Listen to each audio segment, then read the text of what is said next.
کہ ان کے لیے ان کے کاموں کا نیک بدلہ یعنی بہشت ہے، جس میں وہ ابدالآباد رہیں گے۔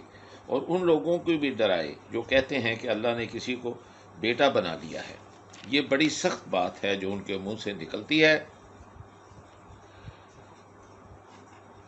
اور ان کو اس بات کا کچھ بھی علم نہیں، اور نہ ان کے باپ دادا ہی کو تھا۔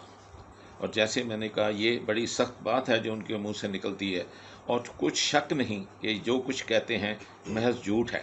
اے پیغمبر، اگر یہ اس کلام پر ایمان نہ لائیں تو شاید تم ان کے پیچھے رنج کر کے اپنے تئیں ہلاک کر دو گے۔ جو چیز زمین پر ہے ہم نے اس کو زمین کے لیے آرائش بنایا ہے، تاکہ لوگوں کی آزمائش کریں کہ ان میں کون اچھے عمل کرنے والا ہے، اور جو چیز زمین پر ہے ہم اس کو نابود کر کے بنجر میدان کر دیں گے۔ کیا تم خیال کرتے ہو کہ غار اور لو والے ہماری نشانیوں میں سے عجیب تھے؟ جب وہ جوان غار میں جا رہے تھے تو کہنے لگے کہ اے ہمارے پروردگار، ہم پر اپنے ہاں سے رحمت نازل فرما اور ہمارے کام میں درستی کے سامان مہیا کر۔ تو ہم نے غار میں کئی سال تک ان کے کانوں پر نیند کا پردہ ڈالے رکھا، یعنی ان کو سلائے رکھا، پھر ان کو جگا اٹھایا تاکہ معلوم کریں کہ جتنی مدت وہ غار میں رہے، دونوں جماعتوں میں سے اس کی مقدار کس کو خوب یاد ہے۔ ہم ان کے حالات تم سے صحیح صحیح بیان کرتے ہیں۔ وہ کئی جوان تھے جو اپنے پروردگار پر ایمان لائے تھے، اور ہم نے ان کو اور زیادہ ہدایت دی تھی اور ان کے دلوں کو مضبوط کر دیا تھا۔ جب اٹھ کھڑے ہوئے تو کہنے لگے کہ ہمارا پروردگار آسمانوں اور زمین کا مالک ہے، ہم اس کے سوا کسی کو معبود سمجھ کر نہ پکاریں گے۔ اگر ایسا کیا تو اس وقت ہم نے بعید از عقل بات کہی، ان ہماری قوم کے لوگوں نے اس کے سوا اور معبود بنا رکھے ہیں، بھلا یہ ان کے معبود ہونے پر کوئی کھلی دلیل کیوں نہیں لاتے؟ تو اس سے زیادہ کون ظالم ہے جو اللہ پر جھوٹ افطرا کرے؟ اور جب تم نے ان مشرکوں اور جن کی یہ اللہ کے سوا عبادت کرتے ہیں ان سے کنارہ ہی کر لیا ہے تو غار میں چل رہو، تمہارا پروردگار تمہارے لیے اپنی رحمت وسیع کر دے گا اور تمہارے کاموں میں آسانی کے سامان مہیا کرے گا۔ جب سورج نکلے تو تم دیکھو کہ دھوپ ان کی غار سے دہنی طرف سمٹ جائے، اور جب غروب ہو تو ان سے بائیں طرف کترا جائے، اور وہ اس کے میدان میں تھے۔ یہ اللہ کی نشانیوں میں سے نشانیاں ہیں۔ جس کو اللہ ہدایت دے وہ ہدایت یاب ہے، اور جس کو اللہ گمراہ کرے تو تم اس کے لیے کوئی دوست صحیح راہ بتانے والا نہ پاؤ گے۔ اور تم ان کو خیال کرو کہ جاگ رہے ہیں حالانکہ وہ سوتے ہیں۔ ہم ان کو دائیں اور بائیں کروٹ بدلاتے تھے۔ ان کا کتا چوکھٹ پر دونوں ہاتھ پھیلائے ہوئے بیٹھا تھا۔ اگر تم ان کو جھانک کر دیکھتے تو پیٹھ پھیر کر بھاگ جاتے اور ان سے دہشت میں آ جاتے۔ اور اسی طرح ہم نے ان کو اٹھایا تاکہ آپس میں ایک دوسرے سے دریافت کریں۔ ایک کہنے والے نے کہا کہ تم یہاں کتنی مدت رہے؟ انہوں نے کہا کہ 1 دن یا اس سے بھی کم۔ انہوں نے کہا کہ جتنی مدت تم اس غار میں رہے ہو تمہارا پروردگار اس سے خوب جانتا ہے۔ اپنے میں سے کسی کو یہ روپیہ دے کر شہر کو بھیجو، وہ دیکھے کہ نفیس کھانا کون سا ہے، تو اس میں سے کھانا لے آئے اور آہستہ آہستہ آئے جائے، اور تمہارا حال کسی کو نہ بتائے۔ اگر وہ تم پر دسترس پا لیں گے تو تم کو سنسار کر دیں گے یا پھر اپنے مذہب میں داخل کر لیں گے، اور اس وقت تم کبھی فلاں نہیں پاؤ گے۔ اسی طرح ہم نے لوگوں کو ان کے حال سے خبردار کر دیا تاکہ وہ جانیں کہ اللہ کا وعدہ سچا ہے، اور یہ کہ قیامت جس کا اللہ نے وعدہ کیا ہے اس میں کچھ شک نہیں ہے۔ اس وقت لوگ اس کے بارے میں جھگڑنے لگے اور کہنے لگے کہ ان کے غار پر عمارت بنا دو۔ ان کا پروردگار ان کے حال سے خوب واقف ہے۔ جو لوگ ان کے معاملے میں غلبہ رکھتے تھے وہ کہنے لگے کہ ہم ان کے غار پر مسجد بنائیں گے۔ بعض لوگ اٹکل پچو کہیں گے کہ وہ 3 تھے اور چوتھا ان کا کتا تھا، اور بعض کہیں گے کہ وہ 5 تھے اور چھٹا ان کا کتا تھا، اور بعض کہیں گے کہ وہ 7 تھے اور 8واں ان کا کتا تھا۔ کہہ دو کہ میرا پروردگار ہی ان کے شمار سے خوب واقف ہے۔ ان کو جانتے بھی ہیں تو تھوڑے سے لوگ جانتے ہیں۔ تو تم ان کے معاملے میں زیادہ گفتگو نہ کرنا مگر سرسری سی گفتگو کرنا، اور نہ ان کے بارے میں ان میں سے کسی سے کچھ دریافت ہی کرنا، اور کسی کام کی نسبت یہ نہ کہنا کہ میں اسے کل کر دوں گا مگر انشاءاللہ کہہ کر، یعنی اگر اللہ چاہے گا تو کر دوں گا، اور جب اللہ کا نام لینا بھول جاؤ تو یاد آنے پر لے لو، اور کہہ دو کہ امید ہے کہ میرا پروردگار مجھے اس سے بھی زیادہ ہدایت کی باتیں بتائے گا۔ اور اصحاب کہف اپنے غار میں 9 اوپر 3 100 سال رہے۔ کہہ دو کہ جتنی مدت وہ غار میں رہے اسے اللہ ہی خوب جانتا ہے، اسی کو آسمانوں اور زمین کی پوشیدہ باتیں معلوم ہیں، وہ کیا خوب دیکھنے والا اور کیا خوب سننے والا ہے۔ اس کے سوا ان کا کوئی کارساز نہیں، نہ وہ اپنے حکم میں کسی کو شریک کرتا ہے، اور اپنے پروردگار کی کتاب کو جو تمہارے پاس بھیجی جاتی ہے پڑھتے رہا کرو، اس کی باتوں کو کوئی بدلنے والا نہیں، اور اس کے سوا تم کہیں پناہ کی جگہ بھی نہیں پاؤ گے۔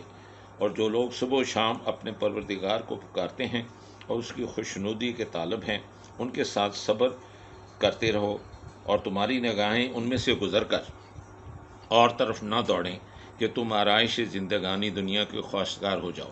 اور جس شخص کے دل کو ہم نے اپنی یاد سے غافل کر دیا اور وہ اپنی خواہش کی پیروی کرتا ہے اور اس کا کام حد سے بڑھ گیا، تو اس کا کہاں نہ ماننا۔ اور کہہ دو کہ لوگو، یہ قرآن تمہارے پروردگار کی طرف سے برحق ہے، تو جو چاہے ایمان لائے اور جو چاہے کافر رہے۔ ہم نے ظالموں کے لیے دوزخ کی آگ تیار کر رکھی ہے، جس کی کناتیں ان کو گھیر رہی ہوں گی، اور اگر فریاد کریں گے تو ایسے کھولتے ہوئے پانی سے ان کی داد رسی کی جائے گی جو پگھلے ہوئے تانبے کی طرح گرم ہوگا اور جو منہوں کو بھون ڈالے گا۔ ان کے پینے کا پانی بھی برا اور آرام گاہ بھی بری۔ اور جو ایمان لائے اور کام بھی نیک کرتے رہے تو ہم نیک کام کرنے والوں کا اجر ضائع نہیں کرتے۔ ایسے لوگوں کے لیے ہمیشہ رہنے کے لیے باغ ہوں گے جن میں ان کے محلوں کے نیچے نہریں بہہ رہی ہوں گی، ان کو وہاں سونے کے کنگن پہنائے جائیں گے، اور وہ باریک دیبا اور اطلس کے سبز کپڑے پہنا کریں گے، اور تختوں پر تکیے لگا کر بیٹھا کریں گے۔ کیا خوب بدلہ اور کیا خوب آرام گاہ ہے۔ اور ان سے دو شخصوں کا حال بھی بیان کرو، جن میں سے ایک کو ہم نے انگور کے 2 باغ عنایت کیے تھے اور ان کے گردا گرد کھجوروں کے درخت لگا دیے تھے، اور ان کے درمیان ایک کھیتی تھی پیدا کرتی تھی۔ دونوں باغ کثرت سے پھل لاتے تھے اور اس کی پیداوار میں کبھی کسی طرح کی کمی نہ ہوتی تھی، اور ان دونوں میں ہم نے ایک نہر بھی جاری کر رکھی تھی۔ اسی طرح اس شخص کو اس کی پیداوار ملتی رہتی تھی۔ تو ایک دن جب کہ وہ اپنے دوست کے ساتھ باتیں کر رہا تھا، کہنے لگا کہ میں تم سے مال و دولت میں بھی زیادہ ہوں اور جتھے اور جماعت کے لحاظ سے بھی زیادہ عزت والا ہوں، اور ایسی شیخیوں سے اپنے حق میں ظلم کرتا ہوا باغ میں داخل ہوا۔ کہنے لگا کہ میں نہیں خیال کرتا کہ یہ باغ کبھی تباہ ہو، نہ یہ خیال کرتا ہوں کہ قیامت برپا ہو۔ اگر میں اپنے پروردگار کی طرف لوٹایا بھی جاؤں تو وہاں ضرور اسے اچھی جگہ پاؤں گا۔ تو اس کا دوست جو اس سے گفتگو کر رہا تھا کہنے لگا کہ تم اللہ سے کفر کرتے ہو، جس نے تم کو مٹی سے پیدا کیا اور پھر نطفے سے، پھر تمہیں پورا مرد بنایا۔ مگر میں تو یہ کہتا ہوں کہ اللہ ہی میرا پروردگار ہے، اور میں اپنے پروردگار کے ساتھ کسی کو شریک نہیں بناتا۔ اور بھلا جب تم اپنے باغ میں داخل ہوئے تو تم نے ماشاء اللہ قوت الا باللہ کیوں نہ کہا؟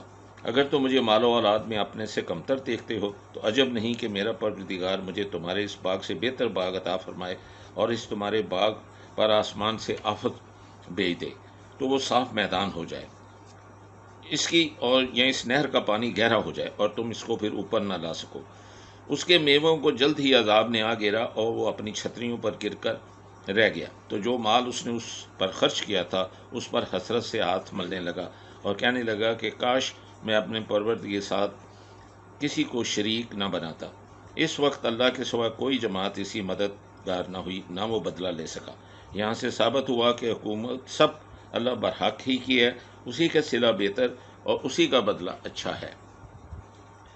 اور ان سے دنیا کی زندگی کی مثال بھی بیان کر دو، وہ ایسی ہے جیسے پانی جسے ہم نے آسمان سے برسایا تو اس کے ساتھ زمین کی روئیدگی مل گئی، پھر وہ چورا چورا ہو گئی کہ ہوائیں اسے اڑاتی پھرتی ہیں۔ اور اللہ تو ہر چیز پر قدرت رکھتا ہے۔ مال اور بیٹے تو دنیا کی زندگی کی رونق و زینت ہیں، اور نیکیاں ہیں وہ باقی رہنے والی ہیں، اور ثواب کے لحاظ سے تمہارے پروردگار کے ہاں بہت اچھی اور امید کے لحاظ سے بہت بہتر ہیں۔ اور جس دن ہم پہاڑوں کو چلائیں گے اور تم زمین کو صاف میدان دیکھو گے اور ان لوگوں کو ہم سب کو جمع کر لیں گے تو ان میں سے کسی کو بھی نہیں چھوڑیں گے، اور سب تمہارے پروردگار کے سامنے سب باندھ کر لائے جائیں گے۔ تو ہم ان سے کہیں گے جس طرح ہم نے تم کو پہلی بار پیدا کیا تھا اسی طرح آج تم ہمارے سامنے ہاتھ باندھ کر آئے ہو، لیکن تم نے تو یہ خیال کر رکھا تھا کہ ہم نے تمہارے لیے قیامت کا کوئی وقت مقرر ہی نہیں کیا۔ اور عملوں کی کتاب کھول کر سامنے رکھی جائے گی تو تم گناہگاروں کو دیکھو گے کہ جو کچھ اس میں لکھا ہوگا اس سے ڈر رہے ہوں گے اور کہیں گے کہ ہائے شامت، یہ ایک ایسی کتاب ہے کہ نہ چھوٹی بات کو چھوڑتی ہے نہ بڑی کو، کوئی بات بھی نہیں مگر اسے لکھ رکھا ہے، اور جو عمل کیے ہوں گے سب کو حاضر پائیں گے، اور تمہارا پروردگار کسی پر ظلم نہیں کرے گا۔ اور جب ہم نے فرشتوں کو حکم دیا کہ آدم کو سجدہ کرو تو سب نے کیا، مگر ابلیس نے نہ کیا، کیونکہ وہ جنات میں سے تھا اور وہ اپنے پروردگار کے حکم سے باہر ہو گیا۔ کیا تم ابلیس کو اور اس کی اولاد کو میرے سوا دوست بناتے ہو، حالانکہ وہ تمہارے کھلے دشمن ہیں، اور شیطان کی دوستی ظالموں کے لیے اللہ کی دوستی کا برا بدل ہے۔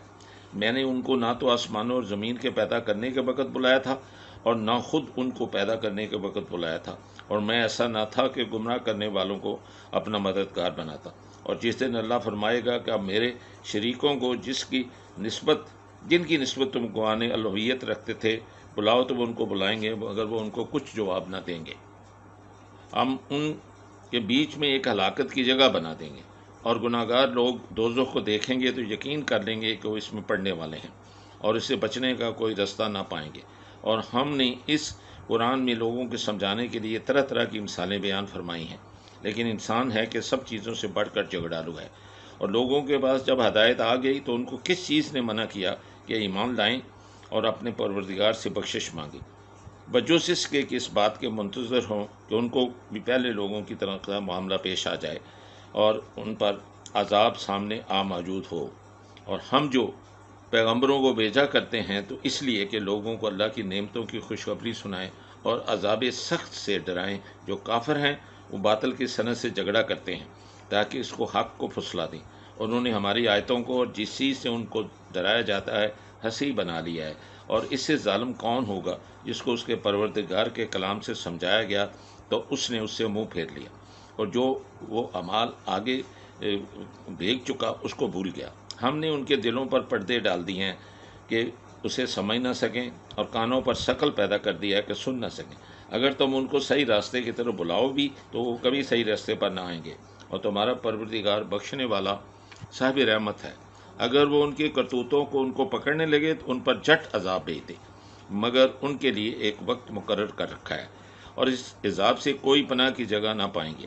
اور یہ بستیاں جو ویران پڑی ہیں، جب انہوں نے کفر سے ظلم کیا تو ہم نے ان کو ہلاک کر دیا اور ان کی تباہی کے لیے ایک وقت مقرر کر دیا تھا۔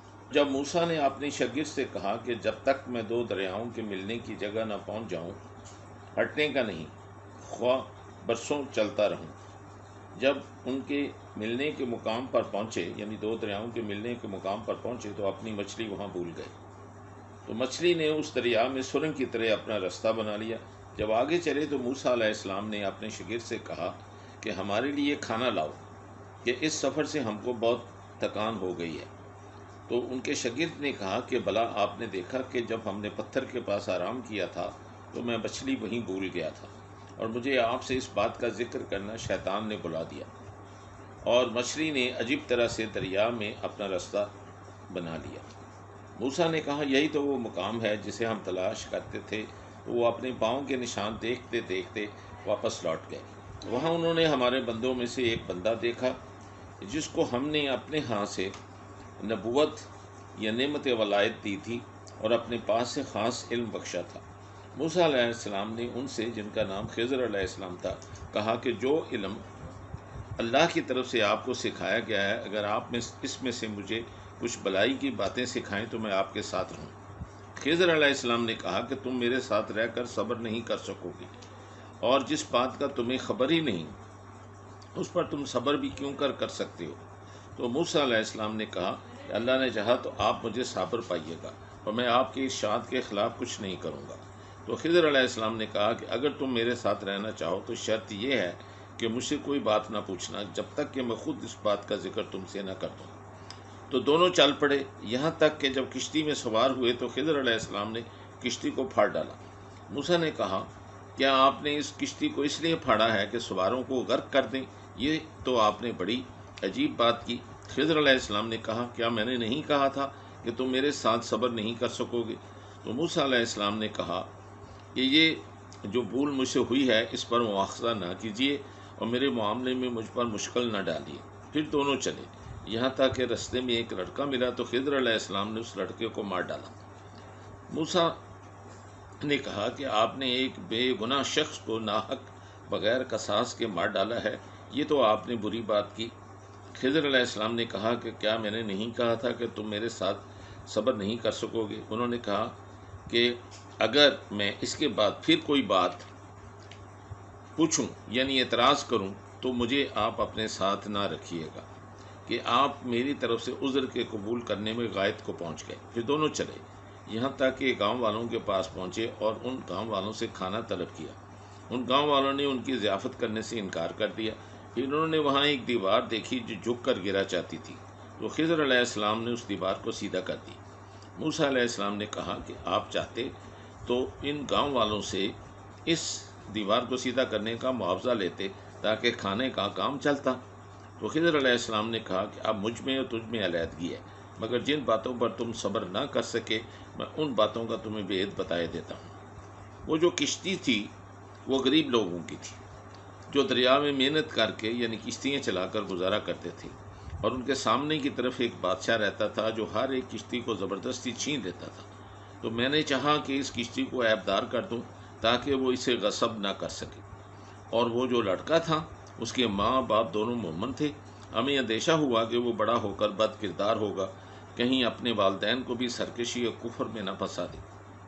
تو ہم نے چاہا کہ ان کا پروردگار اس بچے کی جگہ ان کو اور بچہ عطا فرمائے جو پاک نیتی میں بہتر اور محبت میں زیادہ قریب ہو۔ اور وہ جو دیوار تھی وہ 2 یتیم لڑکوں کی تھی جو شہر میں رہتے تھے، اور اس دیوار کے نیچے ان کا خزانہ دفن تھا، اور ان کا باپ ایک نیک آدمی تھا۔